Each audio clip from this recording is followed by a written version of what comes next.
이거 예, 제가 생각하는 것 그 이상으로 엄청난 지금 호응을 해주셔가지고 제가 지금 오늘 강연 정말 잘해야 될 것 같아요. 색다른 지리의 세계로 안내를 해드리겠습니다. 지리소매상 최재희 인사드립니다. 저는요, 이 자리가 그동안 제가 오랫동안 꿈꿔왔던 자리입니다. 뭐랄까요? 지리를 공부하다 보니까 너무 좋은 선후배님, 그 다음에 교수님 만나서 공부하다 보니까 지리가 이런 색다른 면이 있었어라는 걸 알게 됐어요. 그래서 지금 이 순간은 정말 소중한 순간이기 때문에 여러분들이 그렇게 열광해서 박수 쳐주셨으니까 아마 유재석급 정도로 쳐주신 것 같아요. 그러니까 제가 과문하지만 부족하지만 멋지게 화답하는 의미에서 제가 학교에서 스승의 날 주간에 아이들에게 불러주는 노래가 있는데 한번 불러봐도 되겠습니까? 네. 박수 한번 좀 부탁드리겠습니다. 지금 이 순간, 지금 여기, 말로는 뭐라 할 수 없는 이 순간, 나만의 꿈이, 나만의 소원 이루어질지 몰라. 여기 바로 오늘, 지금 이 순간, 지금 여기, 간절히 바라고 원했던 이 순간, 참아온 나날, 힘겹던 날 다 사라져간다. 연기처럼 멀리. 지금 이 순간 마법처럼 날 묶어왔던 사슬을 벗어 던진다. 지금 내겐 확신만 있을 뿐, 남은 건 이젠 승리뿐. 그 많았던 비난과 고난을 떨치고 일어서 세상으로 부딪혀 맞설 뿐. 지금 이 순간 내 모든 걸, 내 육신마저 내 영혼마저 다 걸고 던지리라, 바치리라. 애타게 찾던 절실한 소원을 위해 지금 이 순간 나만의 길, 당신이 날 버리고 저주하도 내 마음속 깊이 간직한 꿈, 간절한 기도, 절실한 기도, 신이여 허락하소서.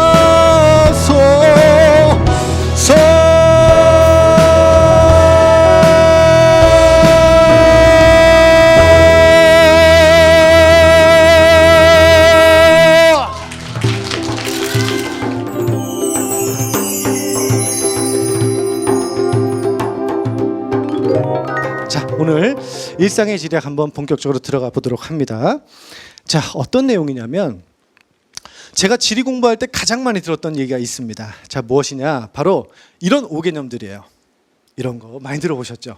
야, 너랑 여행 다니면 걱정 없을 것 같아. 땅판으로 다니기가 힘들지. 자, 지리 공부하는 사람 여기가 어딘지도 몰라. 세계지도 모두 외우지. 부럽지. 수도 어디야?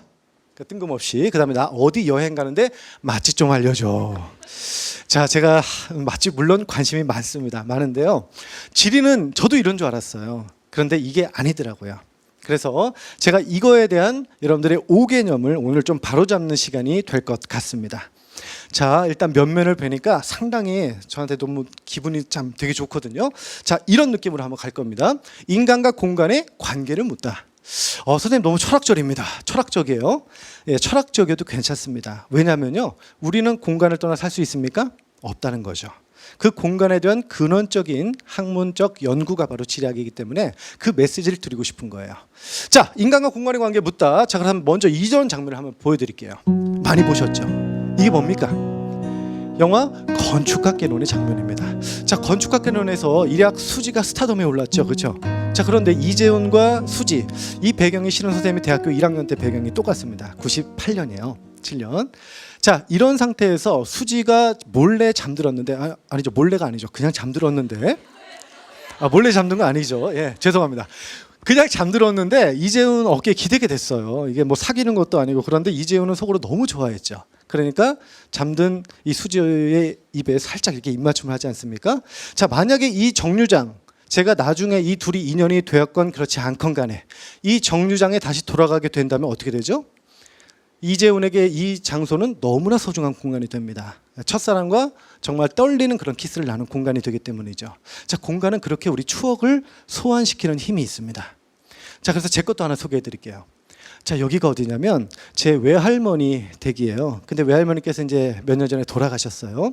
자, 매우 슬펐고 아팠죠. 그런데 이 장소가 지금도 남아 있고 저희 외삼촌께서 이제 관리를 하시는데요. 그러니까 가면은 이런 겁니다. 제가 다른 데선 그렇게 눈물을 많이 흘리진 않았어요. 그런데 마지막 영정사진을 들고 이 앞에서 영혼을 달랠 때, 그때 외할머니가 계셨던 곳, 외할머니가 쓰셨던 물건, 안방, 거실 보면서 너무나 눈물이 나는 거예요. 제 모든 것을 소환시켜버린 겁니다. 자, 그래서 제가 지금도 지나다 보면은 가끔씩 여기 툇마루에 앉아가지고 잘 가라 손을 들어주시고 감자 꺼내주시고 이런 모습이 기억하거든요. 자, 그만큼 공간은 우리에게 아주 중요한 장소다라는 말씀 먼저 드리면서, 자, 제가 본격적으로 지리학이 섹시한 그런 부분, 뭐라고요? 생각보다 섹시하다. 이 섹시한 용어를 써서 죄송하지만 섹시한 거 좋은 겁니다. 그죠? 자, 한번 볼게요. 자, 전체적인 구조입니다.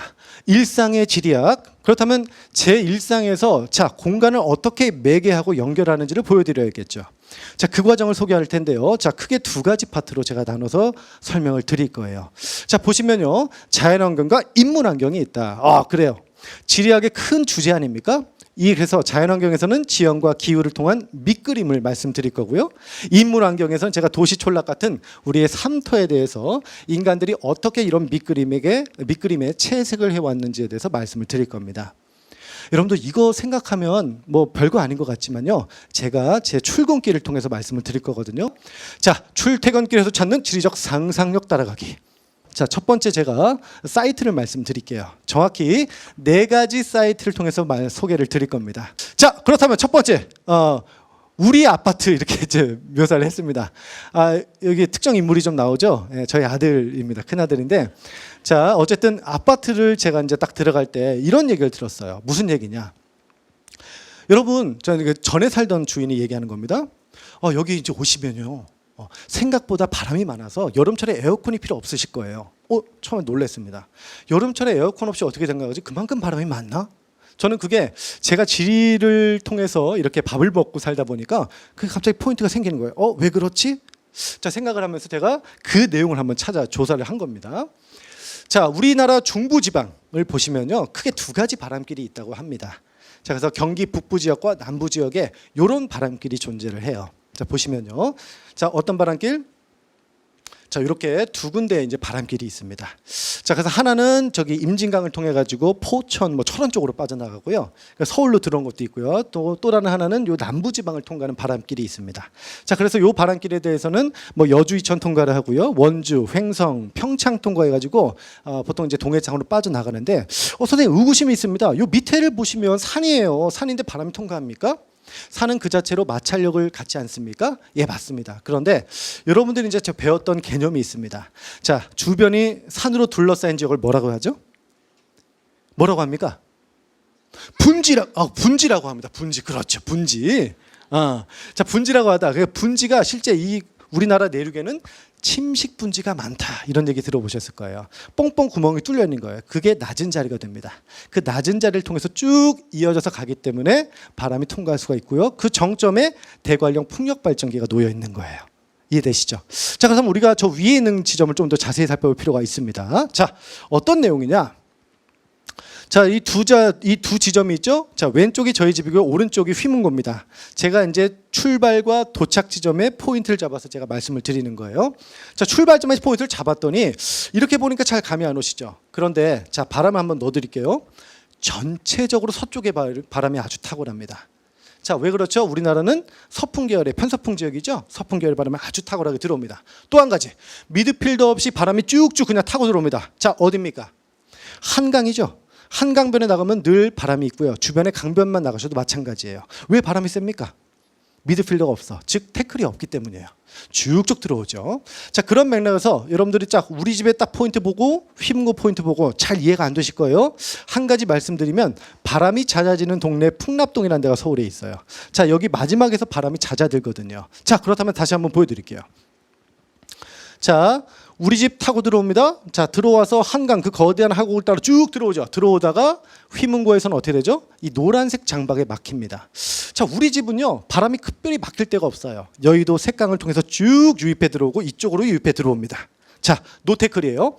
쭉 가는데 휘문고를 딱 보다 보니까 그렇게 특별한 산지가 있는 것도 아닙니다. 그런데 바람이 제가 지금까지 거의 10년 동안 근무하지만 특별한 바람을 느낀 적이 없어요. 물론 실제 이 바람이 그렇게 아주 없는 건 아니지만 거의 바람이 그렇게 잔잔합니다. 자, 그 포인트를 제가 말씀을 드리는데 왜 그럴까? 이 노란색에 한번 주목해 볼 필요가 있다는 겁니다. 자, 노란색을 제가 좀 더 확대를 시켜 본다면 이런 지점이 아마 될 겁니다. 자, 보시면요. 한강변부터 쭉 타고 들어오죠? 자, 타고 들어오는데 중간에 뭐가 가로막혀 있습니까? 이 노란색이 바로 뭐냐면 고층 빌딩 숲이에요. 그렇죠. 이걸 우리가 테헤란로 주변의 빌딩이라고 하는데요. 테헤란로 주변에 가시면요. 거의 100에서 200m급의 높은 빌딩이 쭉 도열해 있습니다. 하다 보니까 바람이 들어올 때 이 장막에서 거의 다 차단되니까 우리 학교까지 올 때 바람이 별로 없는 거예요. 중간중간에서 다 교란이 되거나 와류가 되는 겁니다. 아, 그래서 바람이 별로 없었구나라고 저는 이제 생각을 해본 거죠. 자, 별거 아닌 포인트지만 저는 이렇게 공간과 매개해서 연결하는 걸 되게 흥미롭게 생각합니다. 여러분 공감되십니까? 예, 그런 상태에서 제가 쭉 얘기를 하는데 그렇다면 휘문고에서 그렇다면 바람을 좀 느껴보고 싶어요. 그래서 제가 좀 조사를 해봤더니 굳이 느끼고 싶다면은 한강변을 쭉 따라 내려오죠. 오다가 탄천으로 빠져갑니다. 그렇지, 왜 하천이니까. 그 중간에 쭉 나눠주는 거예요. 근데 나눠줄 때 한 군데 더 나눠줍니다. 저희가 어디입니까? 바로 넓은 차선 보입니까? 바로 영동대로예요. 왕복 10차선. 자, 이 차선까지 바람을 나눠 두다 보니까 이 두 갈래로 바람이 꾸준하게 부는 경우가 많더라 이 얘기입니다. 아, 선생님 이거 뭐 잘 감이 안 옵니다라고 이렇게 말씀하시는 분도 있으실 것 같아요. 자, 미리 말씀드립니다. 저는요 제가 좋아하는 걸 여러분들에게 이거 지리에서 평소에 느끼지 못했던 걸 좀 드리고자 노력을 하는 거예요. 자, 제가 한번 준비를 해봤습니다. 첫 번째, 제가 잘 퇴근길입니다. 바람을 잘 느끼지 못한 상태에서 퇴근하고 나가고 있습니다. 자, 나가고 있는데 갑자기 영동대로에서 제가 이제 버스를 타고 가거든요. 그런데 갑자기 바람이 불기 시작하는 거예요. 그래서 제가 한번 이 바람을 한번 여러분들에게 보여드릴게요. 진짜 거의 바람이 없었어요. 학교에서는요. 근데 나갔더니 이렇게 현수막이 막 이렇게 움직일 정도의 바람이 계속 불어옵니다. 아, 왕복 10차선 정말 대단하구나, 위력이. 나눠주는 거를 충분히 받을 수 있구나라는 거예요. 자, 그런데 동일하게 제가 진짜 퇴근해서 그날 집에서 저희 아파트 8층이거든요. 8층에서 찍은 여러분들 동영상입니다. 자, 둘을 한번 잠깐 비교해 보시죠. 생각보다 이게 바람길의 위력이 이렇게 강하단 말이야? 라고 느끼실 수가 있죠. 자, 그래서 제가 정말 이런 거 여름철에도 진짜 에어컨을 그렇게 많이 틀지는 못했습니다. 그만큼 맞바람이 정말 세더라고요. 그래서 이 바람길이 왜 이렇게 중요한가? 여러분, 공간을 설계할 때, 도시를 설계할 때 바람이 막혀 있으면 어떻게 되죠? 오염된 물질이 계속 안에 정체되어 있겠죠. 자, 또 한 가지는 이런 친구들을 바깥과 주변의 온도를 보정하지 못하는 그런 결과가 나타납니다. 그러니까 최근에는요, 도시를 설계하는 분들은 이 바람길에 상당히 의미를 부여하고 있다는 거예요. 자, 그거를 저는 아파트에서 그 처음에 얘기했던 그 전 집 주인께서 말씀하신 내용을 토대로 제가 연상해서 이제 유출을 한 겁니다. 이거 실제 어디 문헌에 나와 있는 내용은 아닙니다, 여러분들. 이렇게 하는 게 지리하는 게 좀 재밌다라고 말씀을 드리고 싶어요. 자, 소결 내립니다. 첫 번째 소결. 바람이 강한 우리 집은 열린 바람길이었기 때문이다. 그럼 바람이 약한 휘문고는 닫힌 바람이 폐쇄된 바람길이었다. 이렇게 볼 수가 있겠죠. 됐습니까? 자, 두 번째로 우리 바로 한번 들어가 볼게요. 아파트 오실 때 이런 담벼락 많이 보셨죠? 많이 보셨죠? 예, 이거 정말 많이 보셨을 거예요. 거의 대부분의 아파트를 거의 둘러친 조경석입니다. 근데 이 돌이 편마음이거든요. 자, 편마음은 뭐냐? 이렇게 생각합니다. 그렇게 많아? 예, 그 얘기는 곧 뭐냐면 우리 국토에서 어디서든지 쉽게 볼 수 있다는 얘기예요. 자, 그래서 실제 우리가 여러분들이 지리 공부했다면은 시원생 대 편마음 이렇게 아마 정리를 했을 겁니다. 자, 모르셔도 괜찮아요. 이렇게 주변에서 흔한 돌이야. 편마음 말고 좀 흔한 돌 하나 더 있는데 혹시 기억하십니까? 석재로 많이 쓰이는 건데. 화. 괜찮습니다. 큰 소리로 말씀해 주셔도 돼요. 화강암. 그렇지. 좋습니다. 자, 그런 것들이 여기 있다라는 거죠. 근데 일단은 편마음이 있어요. 편마음을 봤다. 조경석이야. 예뻐. 끝. 아닙니다. 좀 더 나가보는 거예요. 자, 그래서 제가 한번 여러분들이 어떤 개념을 배우게 되냐면 석산과 토산이란 개념을 배우게 됩니다. 맞죠? 자, 그래서 이 석산은요, 딱 봐서 주변을 둘러봅니다. 쫙 둘러봤는데, 저기 보니까 웬 안반들이 막 드러나 있어요. 자, 거의 10중8구 석산이죠. 자, 토산은 어머니의 산이에요. 부드러운 능선열. 자, 안반이 드러나 있지 않습니다. 여러분들 주변에 가셔다가 이번 끝나고 가시다가 보셔도 괜찮아요. 석산이네, 토산이네. 그렇죠. 별거 아닌 것 같죠? 제가 이 둘의 위력을 말씀드릴게요. 자, 보통 이렇게 교재에서 정리합니다. 멋있는 경고 아니야. 기암절벽이 많아 중생대 화강암 생태잠재력이 낮다. 부드러운 능선 식생밀도 시원생 편마음. 자, 생태잠재력 높다. 이렇게 표현하죠. 제가 포인트를 드리고 싶은 건 마지막 내용이에요. 생태잠재력이 높다 혹은 낮다라는 거죠. 생태잠재력이 뭡니까? 나무와 동물이 잘 자랄 수 있느냐 없느냐는 얘기예요. 그때 제일 중요한 게 뭐죠? 목말라. 뭐죠? 물입니다. 그렇지. 그러면 단적으로 말씀드리면 석산은 물을 잘 머금지 못합니다. 토산은 물을 아주 잘 머금어요. 기반함의 특성상 그렇다는 얘기입니다. 자, 제가 한번 증명해 드릴게요. 자, 이 그림 보신 분은 많지 않을 겁니다. 자, 제목은 써 있어요. 겸재. 자, 겸재는 우리 진경산수화라고 하는 거. 내가 보인 대로 그려내겠다는 거예요. 이 진경산수화의 대가시죠. 그죠? 자, 그분이 그려낸 게 세검정도입니다. 세검정 이 정자입니다. 요 정자를 그려내신 건데 주변을 가만히 보십시오. 이제는 여러분이 맞출 수가 있어요. 주변에 있는 산이 석산입니까? 토산입니까? 석산이에요? 토산이에요? 그렇죠. 석산이죠. 석산입니다. 자, 안반들이 막 드러나 있죠. 안반들이 드러나 있습니다. 그래서 안반들이 드러나 있고 밑에 보니까 엄청난 돌멩이들이 있어요. 석산이로다. 석산인데 이것에서 제가 한번 말씀드려볼게요. 다산 정약용, 조선 후기에 아주 유명한 실학자시죠. 자, 그분이 유세검정기라는 걸 쓰셨어요. 세검정에서 논일던 기록. 여보게 제군들. 자, 조금 있다가 폭우가 내릴 것 같네. 우리 빨리 세검정에 가서 그 멋진 풍광을 같이 한번 즐겨보세. 이렇게 얘기를 한 겁니다. 가면 뭐가 있는데 그러냐. 했더니 아니야, 무조건 빨리 가보세. 그래서 말을 달려갑니다. 자, 가랑비에 조금씩 떨어지고 있어요. 안 돼, 빨리 도착해야 돼. 자, 지금 세검정일 때는 오늘날 인왕산자락에 있거든요. 자, 서울의 이제 임금을 기준으로 동쪽에 있는 겁니다. 자, 중요한 건 어쨌든 석산이에요. 자, 여기에 이제 딱 갔는데 이제 막 당도하자마자 이제 폭우 같은 엄청난 집중호우가 내린 거예요. 여름철이겠죠. 자, 내리는데 다산께서 이렇게 묘사하셨어요. 엄청난 폭우와 함께 돌과 자갈, 모래들이 휩쓸려 내려오면서 거의 그 영화에서 나올 법한 그 급류가 막 형성이 되면서 그를 토대로 물 한 개가 쫙 퍼지면서 난 솔직히 두려웠다. 내가 이 정자에 앉아있는데 난 죽는 줄 알았다. 이런 표현을 하신 거예요. 왜 이렇게 두렵나? 생각해 봤더니 실제 이 자리가 그럴 수밖에 없는 곳이에요. 저는 그 기록을 딱 읽다가 무릎을 탁 쳤습니다. 진짜로요. 그때 빡 줄치고 나서 바로 조사가 들어간 거예요. 그래서 좀 이따 이런 묘사까지 하셨어요. 자, 좀 이따 보니까 물이 금방 잔잔해졌다. 자, 물을 잘 머금지 못하죠. 제가 포인트 말씀드릴게요. 이런 겁니다. 세검정 일대 위성산이 봤더니 이 빨간색 포인트가 세검정이고요. 이 나머지 지역이 인왕산이에요. 자, 그런데 자, 여기 세 가지 동네가 있습니다. 평창동, 구기동, 부암동이 있거든요. 이 일대가 다 화강암이죠. 자, 물이 한 번에 싹 쏟아집니다. 쏟아졌어. 물이 어디로 갑니까? 쭉쭉 내려가죠. 물을 머금지 못해요. 하다 보니까 물들이 모이는 그 자리가 세검정이 돼요. 자, 그렇게 해서 뭘 돼서 나갑니까? 바로 홍제천을 이뤄서 한강으로 빠져가는 겁니다. 그 입구에 바로 세검정이 있으니까 그 풍광을 볼 수가 있었던 거예요. 이거는 화강암 산지기에 가능하다. 이렇게 말씀드릴 수가 있는 것입니다. 저는 실제 이거 진짜 어디 문헌 나와 있는 거 아닌데 제가 딱 보다 보니까 대조해보고 하다 보니까 옳았구나. 자, 저 혼자 되게 좋아하고 있죠. 그죠? 근데 이런 거 전달해드리고 싶은 거예요. 이게 교육과정에 잘 반영이 안 됩니다. 자, 이런 게 재밌는 건데. 자, 다른 거 한번 좀 토산도 그러면 되게 서운할 것 같아요. 토산도 힘이 있습니다. 자, 제가 관악산과 청계산, 광교산을 한번 예를 들어볼게요. 자, 관악산은 석산입니다. 힌트 드렸어요. 자, 청계산, 광교산은 토산입니다. 그렇다면 제가 이 지도에서 나타나 있는 특정 시설을 표현해 볼게요. 자, 요 빨간색이 뭔지 아는 알 것 같다. 한번 손 들어보세요. 오, 예. 다시 한번. 약수터 정답. 야, 대단하신데요? 자, 이 저수지입니다. 관악산은 없어요, 석산. 그런데 청계, 광교산은 왜 이렇게 많느냐? 물을 잘 머금을 수 있더라.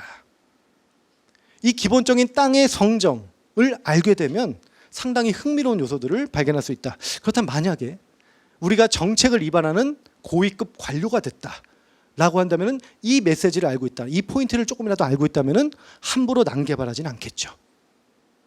저는 거기서 이제 하나의 필요성을 좀 느끼고 있습니다. 자, 그렇다면 이제 겸재 정선의 금강전도 국보입니다. 자, 이제 여러분들 눈에 들어오십니까? 자, 빨간색 제가 표현을 해드릴게요. 왼쪽이 뭐죠? 토산, 오른쪽이 석산. 그렇죠. 자, 그런 내용들이 여기서 나와 있다는 거예요. 자, 그래서 여러분들 석산과 토산의 이런 차이점이 예전의 선조들의 시선에서도 고스란히 읽혔다라는 메시지를 드리면서 첫 번째 사이트를 마감합니다. 결론! 조경석의 편마음은 생태 잠재력이 높은 친구다. 선생님 그 조경석 하나 보시고 이렇게까지 나가십니까?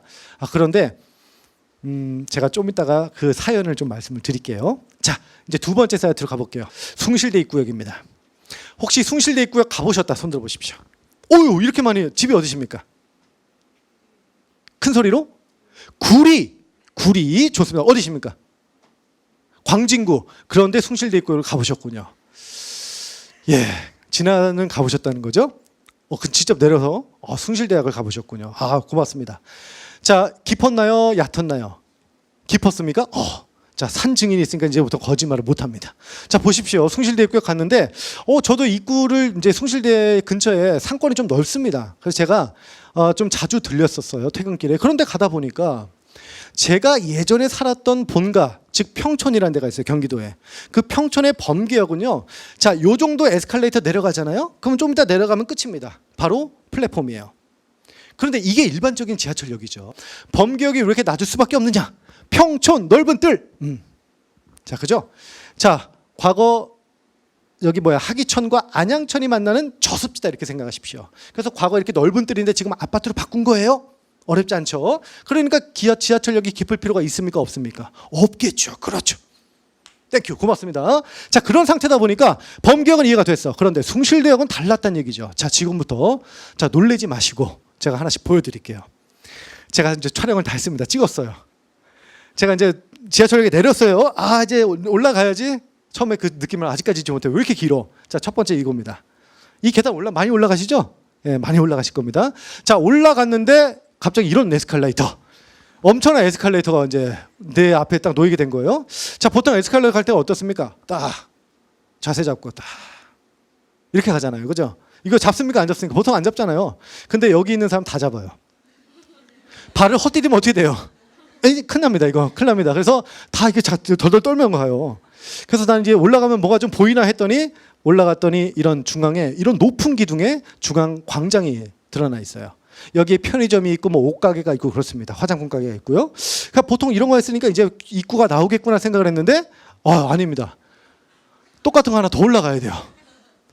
근데 달달 떨면서 지금 저 할아버지 올라가시죠, 제 앞으로. 그래서 야, 이것도 이제는 끝나겠지 했는데 하나 더 올라갑니다. 야, 이거 대단히 말이 안 되는 거야. 그래서 저 할아버지가 늘 같은 자세로 이렇게 떨고 가시잖아요. 그죠? 자, 이거 왜 이렇게 될까? 마지막 올라갔을 때 드디어 빛이 보이죠. 숭실대가 나옵니다.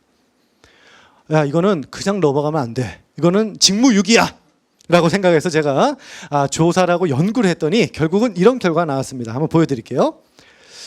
자, 이 동작구 관악구 일대에 제가 이제 이렇게 다 표시를 해놨는데 보십시오. 자, 여기가 어디냐면 저 뒤에 산이 있죠. 저 산은 바로 관악산입니다. 자, 관악산 요 안에 넓게 들어간 곳이 바로 서울대학교예요. 자, 그럼 요 상태에서 쭉 이렇게 2호선이 놓여 있고 요 앞쪽으로 뭐 신대방, 장승배기, 상도 7호선이 놓여 있습니다. 맞습니까? 네. 그 중에 숭실대역이 있죠. 범계역은 17m, 숭실대역은 몇 미터? 46m나 팠어요. 자, 이래서 왜 이렇게 팠느냐 봤더니 이 주변에 제가 좀 어려운 말씀 하나 드릴게요. 자, 여러분들 우리나라가 혹시 지진으로부터 완벽히 안전한 지역인가요? 아니라는 거 알고 계시죠? 그죠? 지금 동해안 쪽에 뭐 쓰나미 이거 대피령 이거 많이 이거 연습하지 않습니까? 그래요. 자, 근데 특히 우리 서해안 벨트를 통해서 리히터 규모 2에서 5 정도의 아주 조그마한 지진들이 많이 일어납니다. 잘 느끼진 못해요. 내가 운동하고 있다 전혀 못 느낍니다. 자, 그런 상태에서 일어나다 보니까 오랜 시간 동안 이 근처에 속된 말로 지진은 땅에 금을 내는 거죠. 딱딱딱딱딱딱 요리사가 뭐 하듯이 딱딱딱딱. 자, 이렇게 재단을 하게 되면 상대적으로 우리가 어려운 표현으로 전리 밀도라고 해요. 아, 딱딱딱딱 했으니까 상대적으로 여기 관악산 일대는 금이 넓은 간격이 된 것이고 요 앞쪽은 좀 좁은 조밀한 간격이 된 거예요. 자, 그런 간격이 되다 보니까 이 일대가 또 편마음의 특성이에요. 요 앞쪽은 편마음, 저기 관악산만 화강암이에요. 모르셔도 괜찮아요. 근데 중요한 건 어쨌든 편마음 지역이 넓게 다져지니까 이 친구들이 오랜 시간 지나면은 이런 구릉대로 발달하더라라는 것만 기억하시면 돼요. 자, 좀 어렵죠? 그래서 중요한 거는 편마음 구릉대, 그래서 꽤 넓은 구릉대가 이렇게 발달해 있습니다. 자, 제가 포인트 드릴게요. 여러분들이 만약에 서울대를 가고 싶어요. 자, 사당 넘어 서울대를 갑니다. 사당 넘을 때 봉천고개를 넘어가죠. 맞죠? 봉천고개 눈에 들어오십니까? 저기 산지 보이죠? 구릉대. 자, 그 다음에 이수에서부터 숭실대 입구 넘어가고 싶어요. 뭘 넘어야 되냐면 살피제라는 아주 큰 고개를 넘으셔야 돼요. 왜 살피제냐? 과거에 호랑이가 많았대요. 살펴가라 이런 뜻입니다. 자, 넘어가는데 숭실대, 이 숭실대는 바로 살피제 그 정상부에 위치해 있습니다. 하다 보니까 여러분 어때요? 지하철은요. 지하철이 롤러코스터입니까? 아니죠. 그냥 올라갔다 내려가면 되는 거 아닙니까? 승객도 좋고요. 안 됩니다. 큰일 나죠. 그래서 지하철은요, 깊이 그냥 내려갈 수밖에 없는 거예요. 그래서 숭실대 입구역이 서울에서 가장 깊은 역입니다. 아, 이 편마음 구릉대에 놨다라는 거죠. 그렇죠. 아, 그러니까 이제 딱 감이 오는 거야. 아, 깊을 수밖에 없지. 그렇다면 서울대부터 구로까지는 상당히 지하철이 좀 낮아요. 그거 혹시 한 번 올라가면 끝입니다. 왜 낮는가? 그것도 한번 규명해 드릴게요. 이 노란색 있죠. 이 노란색을 보시면은 과거에 이 봉천고개 있죠. 낙성대역 근처에 그 봉천고개에서부터 조그맣게 내려왔던 실개천이에요. 그 실개천 주변을 먼저 낮은 자리를 지하철을 만든 겁니다. 그러니까 2호선을 먼저 놨겠죠. 그 다음에 강남 수요가 발달하니까 이 7호선 라인도 놓게 되는 거예요. 아하! 알았어. 우리 공간 별거 아닌 것 같지만 삶에 조금만 관심 가지면 이런 재미있는 포인트를 읽어낼 수 있다. 이 밑그림을 지리하게 그려줘야 된다. 라는 저는 메시지를 드리고 싶은 겁니다. 저 혼자 지금 되게 흥분해 있죠. 그죠? 그래서 저는 이 자리가 너무나 중요한 자리예요. 저한테는. 제가 진짜 오랫동안 꿈꿔왔던 자리입니다. 여러분들 고맙습니다. 자, 일단 이런 상태로 제가 좀 더 가볼게요. 그래서 결론, 숭실대 입구역은요, 편마음구릉에 놓은 깊은 지하철역이었다. 말씀을 드리면서 자, 지명의 지리학을 꺼내드립니다. 공간 갈등. 자, 어떤 내용이냐? 갔더니 자, 이렇게 4호선과 7호선의 환승역이 이수역이에요. 근데 위에 보세요. 총신대 입구 괄호 열고 이수입니다. 밑에는 그냥 이수역이에요. 같은 역인데요. 분명히 같은 역인데 이름이 달라요. 여러분들 이거 못 느끼셨죠? 자, 이거 되게 이러면 안 됩니다. 원래는요. 실은 이러면 안 되는데 4호선이 먼저 놓일 때 이름이 붙여진 거겠죠. 지금 어느 환승역에 가보셔도 이렇게 이름이 막 다른 역은 그렇게 많지 않습니다. 자, 그래서 이렇게 사람들을 좀 혼란스럽게 할 수밖에 없던 이유, 자, 바로 욕심 때문이에요. 자, 1982년에요. 자, 4호선이 놓이면서 실제 과거에 대학들이 자신의 대학 이름이 들어간 지하철을 가지면 어떻습니까? 좋은 거죠. 브랜드 일단 딱 홍보가 되지 않습니까? 그래서 자, 이 총신대 입구 샀습니다. 숙명여대 샀습니다. 이제 그 다음에 성신여대를 샀어요. 도남역이라고 가로역을 다 샀습니다. 자, 여기도 마찬가지로 산 겁니다. 그래서 괄호 열고 이수는 이 지역의 지역성을 반영하는 아주 중요한 이름입니다. 과거에 배나무가 많았다 그래요. 자, 그래서 이제 이수라고 딱 됐는데 이 상태에서 7호선이 놓이게 되죠. 나중에. 자, 놓이게 되다 보니까 어떤 문제가 생기냐면 7호선을 놓일 때 상대적으로 보니까 문제가 생깁니다. 이제는 지역성을 제대로 반영한 지하철역을 우리는 좀 선정해 주는 게 좋을 것 같아 이런 얘기를 한 거예요. 그래서 여러분 총신대 입구 미안합니다. 우리 7호선 노는데 총신대랑 더 가까운 데 지나가요. 바로 남성역이에요. 여기 밑에 남성역 보이시죠? 그러니까 남성 가로 열고 총신대 입구 넣어드릴게요. 딱 한 겁니다. 그리고 4호선 이수를 둘 다 모두 이수역으로 그냥 합시다. 우리 사람들 불편하니까. 그러니까 어때요? 총신대가 이게 무슨 소리입니까? 그래서 법정 분쟁 끝에 다시 돌아갔어요. 그리고 나서 원래 남성 가로 열고 총신대 입구역이었는데 지금은 그냥 남성에서 총신대 입구를 빼버리고 그냥 이수 남성으로 간 겁니다. 이게 왜 그렇게 되느냐? 실제 보십시오. 자, 저 위에 총신대 입구역 있죠? 있습니다. 자, 여기서부터 남성역까지, 저기가 남성역이거든요. 총신대 입구까지면 입구가 아니에요. 1.7km입니다. 걸어가시면 30분 거리예요. 자, 근데 총신대 입구라는 걸 가져간 겁니다. 실제 남성역으로 가면은 아주 내리자마자 5분이면 가거든요. 자, 그래서 그만큼 뭔가 이렇게 욕심이 나는 걸까? 예, 욕심 납니다. 이 첫 번째 사람들에게 오랜 시간 동안 학습되었던 이 브랜딩을 쉽게 잊을 수는 없는 거거든요. 자, 같은 면에서 서울대 보십시오. 서울대 역시 서울대 입구입니까? 자, 1.7km예요. 그죠? 서울대 입구는 아니죠. 그런데 서울대 입구, 괄호 열고 관악구청이 된 여러분들 공간상의 이런 갈등 혹은 분쟁 같은 것도 한번 고민해 보시면 좋을 것 같아요. 그래서 제가 지하철 딱 보다 보니까 저 이거 진짜 몰랐는데 이상하다 해서 다 조사하고 찾아보니까 이런 내용이 숨겨져 있더라고요. 자, 지명은요 쉽게 변하지 않습니다. 자, 이게 뭐냐면 제가 이제 고향인데요, 주문진이에요. 물론 부모님의 고향입니다. 자, 그런데 자주 가죠. 근데 큰 다리, 작은 다리가 있어요. 이 작은 다리는 지금까지 사람들이 작은 다리라 부릅니다. 지금 없어졌어요.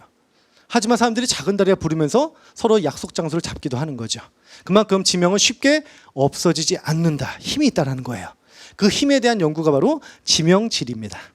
되셨죠? 자, 좋습니다. 이수역으로 제가 뜬금없는 이상한 얘기를 했습니다.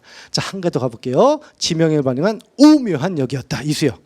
그럼 이제 갑니다. 거의 종점에 다 왔습니다. 자, 저는 청담역에 내려서 이제 버스 갈아타고 학교로 들어가면 돼요.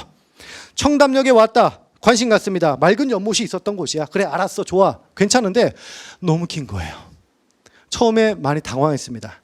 자, 여기 내렸어요. 자, 내려서 쭉 이제 올라가서 버스 환승역 가는데 너무 오래 걸리는 거예요. 너무 생각보다 너무. 왜 그럴까 고민했죠. 자, 고민하다 보니까 제가 이유를 또 캐물었습니다. 자, 보다 보니까 한번 제가 사진을 찍었는데, 자, 나왔습니다. 쭉 걸어가죠. 쭉 들어가죠. 자, 화장실이 145m, 때로는 뭐 250m 이런 것도 있어요. 이거 화장실에서 급하면 큰일 납니다. 이거 그 정도로 길어요. 가다 보니까 드디어 개찰구를 만납니다. 승강장을 만나요. 이거는 정상이 아니다. 너무 길다. 실제 따져봤더니 우리나라에서 가장 긴 역이에요. 저는 무슨 뭐 이게 출퇴근할 때 이거 의도한 것도 아닌데 실제 이런 역이에요. 그래서 받아 보니까 왜 길어졌느냐 봤죠. 예. 제가 중간에 넣었죠, 하나. 이렇게 길게 터벅터벅 걸어가는데 뒤에서 선생님 그러는 거예요. 봤더니 저희 학교 졸업생, 제가 실명을 또 거론해서 미안하다 참보가, 우리 이찬복 학생인데 모 대학에 지금 경영학과에서 아주 열심히 액티브하게 살던 친구입니다. 자, 근데 저한테 그러더라고요. 딱 놀래서 막 반갑게 인사해 주는 거예요. 그래야 잘 지내냐? 했더니 선생님하고 했던 지리 수업이 참 기억이 많이 남습니다. 자, 죄송합니다. 그런데 그렇게 하다 보니까 제가 어때요? 기분이 되게 업되죠. 교사로서 갖는 가장 큰 보람 중에 하나. 자, 참보가 잠깐 들어가라. 자, 근데 보시면은요, 청담역이에요. 청담역 너무 길어요. 지금 밑에 보시면 9호선이 뚫렸습니다. 삼성중앙역, 봉은사역 들어가 있죠. 맞죠? 이렇게 두 가지 역이 들어갈 수가 있어요. 그런데 이 위에 청담역은요, 7호선은 유동인구가 많지 않기 때문에 밑에는 뭐가 있죠? 코엑스라는 곳이 있어요. 그러니까 유동인구가 많지 않으니까 역을 두 개 굳이 놓을 필요가 없습니다. 지하철은요, 쭉쭉 갈 때 표정속도라는 게 있나 봐요. 속도 좀 맞춰줘야 되나 봐요. 그래서 청담에는 사람이 많지 않으니까 하나만 하겠습니다 라고 해서 딱 입구를 만들었는데, 이제 이 양쪽 모서리 사거리에서 욕심을 낸 겁니다. 야, 이왕 만든 거 우리 역세권 프리미엄 있잖아. 역세권 프리미엄. 그죠? 우리도 좀 입구 좀 만들어줘. 청담역 껴줘라. 자, 오른쪽도 좀 껴줘라. 하다 보니까 개찰구가 우리나라에서 가장 많은, 단일역 규모로 가장 많은 14개나 돼요. 입구가. 자, 그런 기형적인 영이 만들어진 이유, 이 공간상의 유동 인구에 따른 뭐가 되죠? 자, 지역별 상권의 헤게모니 싸움이다. 공간 갈등이죠, 결국은요. 이런 것들이 이 역에 반영이 돼 있다는 거예요. 이런 것들을 좀 읽어보는 것이 좀 재미있는 경제 지리적 요소가 됩니다. 아셨죠? 자, 고맙습니다. 여러분들 지금 잘 들어주고 계신 것 같아요. 너무 고맙습니다. 지금 힘드실 텐데. 자, 이래서 여러분들 자 결론을 좀 내리면은 청담역은 역세권 헤게모니 너무 길어진 전철역이었다. 지하철역이었다. 자, 그런 것들을 안고 저는 이제 버스 타고 이제 학교로 들어오거나 혹은 걸어서 이제 학교로 옵니다. 걸어서 20분 거리거든요. 자, 그때 만나는 곳이 바로 뭐냐면 코엑스입니다. 자, 오늘 마지막 주제입니다. 여러분들 힘냅니다. 자, 코엑스를 딱 가죠. 코엑스 가보신 분? 예, 이렇게 많죠. 예, 안 가보셔도 괜찮아요. 자, 이 코엑스는 그냥 쇼핑몰이고요. 아주 종합 컴플렉스죠. 뭐 수족관부터 해가지고 영화관 다 있습니다. 자, 근데 이 코엑스에 제가 갑자기 뜬금없이 이걸 꺼내들게요. 이게 뭡니까? 연탄재입니다. 그래요. 코엑스에 웬 연탄재? 이제 지르는 이 연탄재에도 관심 갖거든요. 왜 그러냐 제가 이제 말씀드려볼게요. 자, 코엑스를 한번 다 보십시오. 자, 보시다 보면 야, 강남일대 항공사진인데요. 자, 여러 가지 그 지하철역, 우리나라에서 이 지하철이 이렇게 그물망처럼 연결된 지역이 거의 강남 외에는 없습니다. 그만큼 뭐가 많이 순환되는 곳이죠? 예, 요게 많이 돌면은 자본이 많이 돌면 역을 많이 만들어 줍니다. 예, 그래서 거의 블록별로 다 있습니다. 제가 다 그리지 못했고요. 자, 그중에 이 강남을 쭉 보니까 아까 동작 관악에서 봤던 거 느낌 오십니까? 자, 저기 오른쪽이 동작 관악 쪽이에요. 그 다음에 이 강남입니다. 동일한 편마음 지역이에요. 그런데 둘 중에 누가 더 훨씬 더 구릉대가 낫습니까? 전체적으로 구릉대가 누가 더 없어요? 이 강남 일대가 별로 없죠. 저기 동작 관악 쪽은 저렇게 높은 구릉대가 많은데 여기는 없어요. 그래서 숭실대처럼 깊은 역이 없다고요. 관심 갖는 겁니다. 원리는 비슷할 텐데 왜 그럴까? 문헌을 찾아봤죠. 자, 찾아보니까 결국은요. 자, 1970년대 한남대교 놓이면서 경부고속도로 쭉 내려가죠. 그때부터 본격적인 강남 개발이 시작됩니다. 이거는 땡큐예요. 서울의 입장에서는. 왜? 지금까지 단 한 번도 이렇게 서울에 넓고 넓은 화판이 없었기 때문이에요. 넓은 화판. 그래서 넓은 화판이 뭐냐? 실제 거기 거의 과수원 뽕밭이었거든요. 자, 이런 넓은 화판은 이제 제로 베이스 백지 상태에서 쭉 개발하는 겁니다. 하다 보니까 이렇게 딱딱 구획도 잘 나눠놨죠. 자, 하다 보니까 중간중간에 사람들과 상업시설을, 주택과 상업시설을 좀 더 많이 유치하고 싶어요. 그런데 이 골짜기를 좀 더 메꿔주고 싶어요. 그러니까 좀 더 평탄하게 만들고 싶으니까 폭파시켜서 메꾸고 폭파시키고 메꾸고 이렇게 되는 겁니다. 폭맥 죄송합니다. 자, 그러니까 어쨌든 그렇게 하는 거예요. 자, 그렇게 해서 메꾸다 보니까 전체적인 기복이 낮아졌어요. 동일한 컨텍스트지만 느낌이 달라. 근데 60년대부터 80년대까지 메꾸다 보니까 한계가 있죠. 그래서 그 한계를 연탄재로 커버를 하는 겁니다. 자, 그래서 이 한강변에 탄천 양재천이라는 곳이 있어요. 그 저습지에 코엑스가 있죠. 코엑스는요, 강남 바닥에서 가장 넓고 평평한 지역이에요. 맞죠? 그러니까 원래는 구릉대가 아니었어요. 원래는 저습지였다는 얘기죠. 탄천 양재천이 만들어 놓은 저습지. 자, 그러니까 시리의 강남은 분화가 됩니다. 자, 테헤란을 중심으로 요 안쪽 한강변 쪽에 뭐가 있습니까? 이런 청담동 며느리 얘기 보통 많이 하죠. 이런 고급 빌라가 있어요. 그나마 남아있는 구릉대, 그 다음에 탄천과 양재천 쪽에는 저습지죠. 그러니까 강남의 최초의 대규모의 아파트 단지가 들어오게 되는 거예요. 땅이 그냥 잘 준 대로 우리는 열심히 수용하는 거야. 이런 걸 읽어낼 수가 있다는 겁니다. 아셨죠? 좋습니다. 고맙습니다. 자, 이런 상태에서 제가 그러면 좀 더 증거를 대드릴게요. 보십시오. 자, 여기는 목동입니다. 목동 가보시죠. 안양천과 도림천이 만나죠. 쭉 가서 한강과 만납니다. 자, 목동이 원래 존재했습니까? 없던 곳이죠. 그죠? 자, 원래 저기 구릉대 있죠. 왼쪽 편에. 구릉대 지역에 아마 자리를 했을 텐데, 자, 이런 넓은 저습지가 원래는 이제 감조 구간이라고 해서 바닷물이 들어왔던 구간이에요. 이 일대를 매립을 한 겁니다. 싹! 해가지고 이런 대규모의 주택으로 만들어버린 거죠. 저습지에 가는 곳, 인구를 수용할 수 있는 자리야. 이런 메시지를 드릴 수 있는 거예요. 하나 더 봅니다. 자, 어디냐? 대전광역시예요.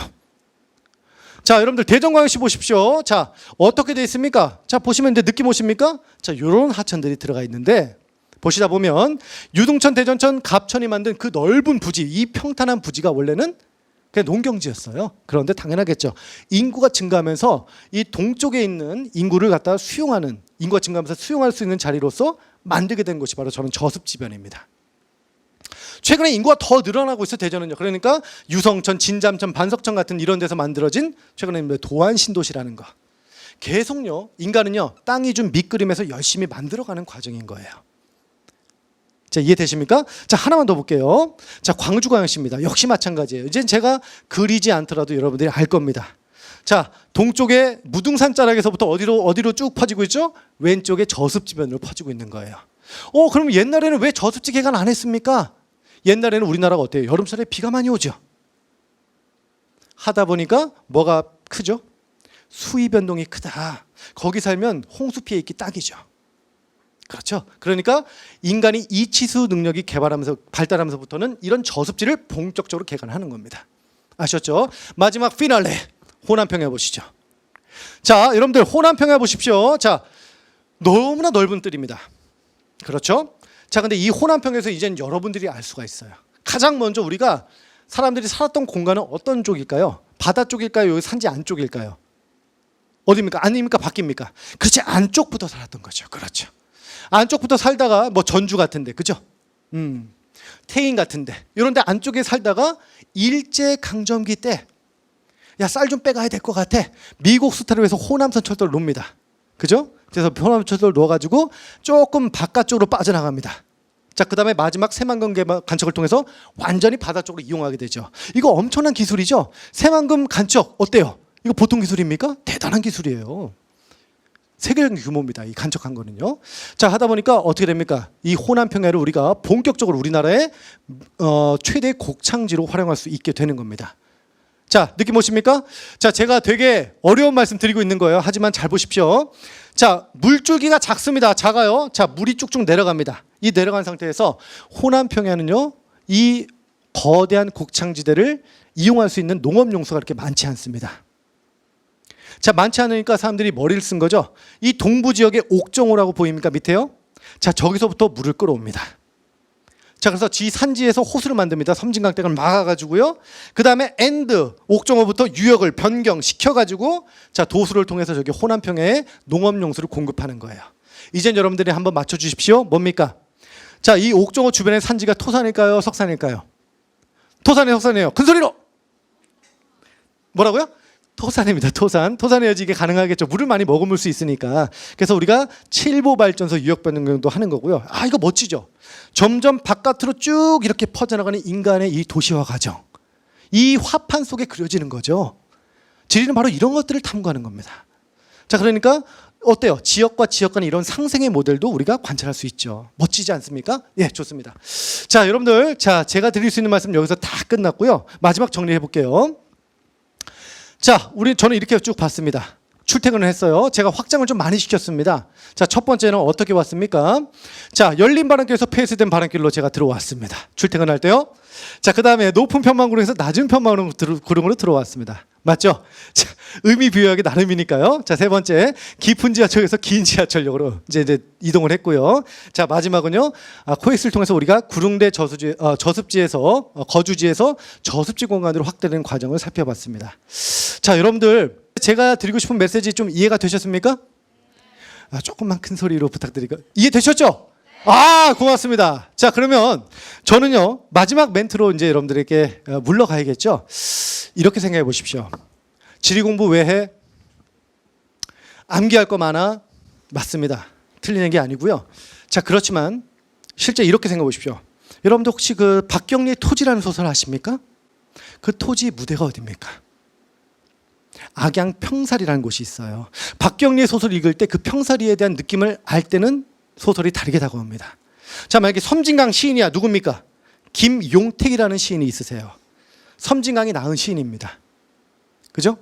만약에 경상북도 김천이야, 여러분들 좋아하는 소설가 김현수라는 분이 있고요. 자, 그 다음에 카레 노래로 출세를 하신 김은 작가님 계시죠? 자, 그분은 카레 노래를 쓰실 때 당연히 통영에서 오랜 시간 동안 머무르셨죠. 자, 내가 만약에 작가가 됐다? 그 공간이 가지고 있는 힘, 공간이 배태한 그 작가의 감수성은 그 돈으로 살 수 있는 게 아닙니다. 자, 그래서 여러분들, 공간이라는 것은요, 여러분들이 가지고 있는 감수성의 일환으로서 우리가 충분히 느끼고 여러분들 살펴볼 가치가 있다는 말씀을 드리면서 여러분들 긴 시간 동안 정말 저 혼자 열심히 달려왔는데 여러분들 많이 호흡해 주셔서 정말 감사합니다. 긴 시간 동안 이 메시지를 드리면서 제가 물러가도록 합니다. 여러분들 마지막 인사 드릴게요. 정말 고맙습니다.